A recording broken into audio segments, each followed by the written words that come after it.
Hello everyone, this is Wayne Rivers at Performance Construction Advisors, where we build better contractors. This week I want to talk about CEO turnover.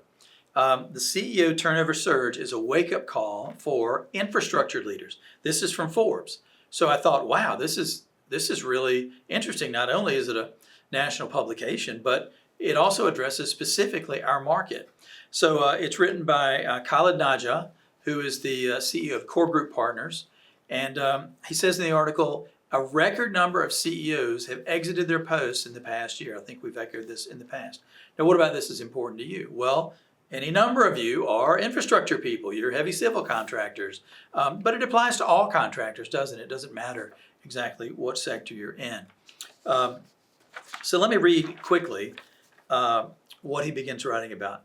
The infrastructure sector, often considered stable and slow moving, is not immune to this churn, CEO turnover, he means.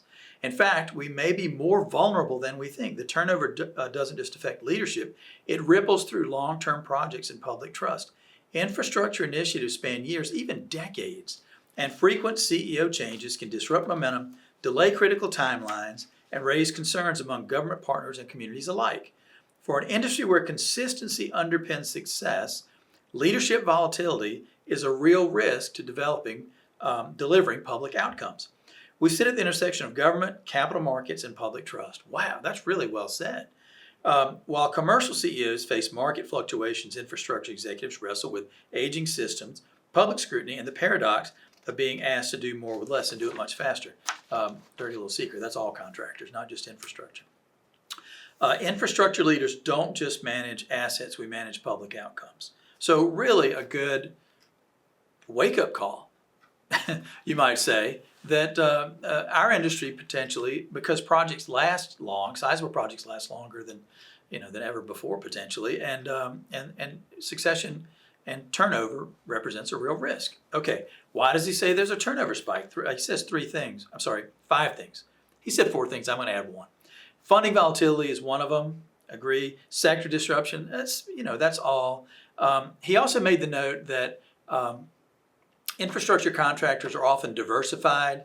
They have different divisions, and each division faces its own challenges, which means that multiplies the challenges for the senior leaders.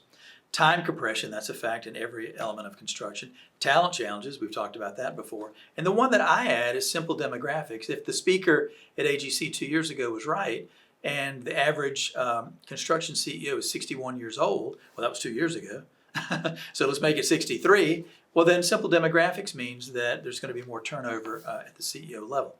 All right, 5 suggestions. He says what we need is a new playbook. 5 suggestions for how to combat this CEO turnover issue. Number 1, redefine the role around agility. Be more entrepreneurial, lead like entrepreneurs, and drive transformation in the organization versus just very modest incremental change, growth, and improvement. Second thing, empower your teams. He said the infrastructure sector has traditionally been top-down command and control. Again, that's all construction. You need good people, and you need to let your good people be good. You need to turn them loose to do the things that they're capable of doing so that they can multiply your efforts. The third thing, treat outside help as a strategic advantage. He says use it as a force multiplier. So to the degree you can have subcontractors on your projects, potentially, that's one way to do that. And then the fourth thing, lead with transparency, a basic leadership tenet. The fifth thing is make innovation a discipline. He says build your insight engine.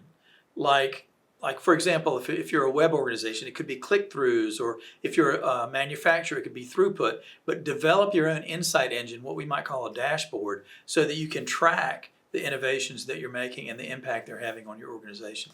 So sort of a timely and potentially very important article as it relates to heavy civil contractors. Let me finish with this. The CEOs stepping down aren't all failing. Some are fleeing outdated systems. Some are ahead of the curve. But for those of us in infrastructure, where capital meets community, staying in the seat requires more than resilience. It now demands reinvention.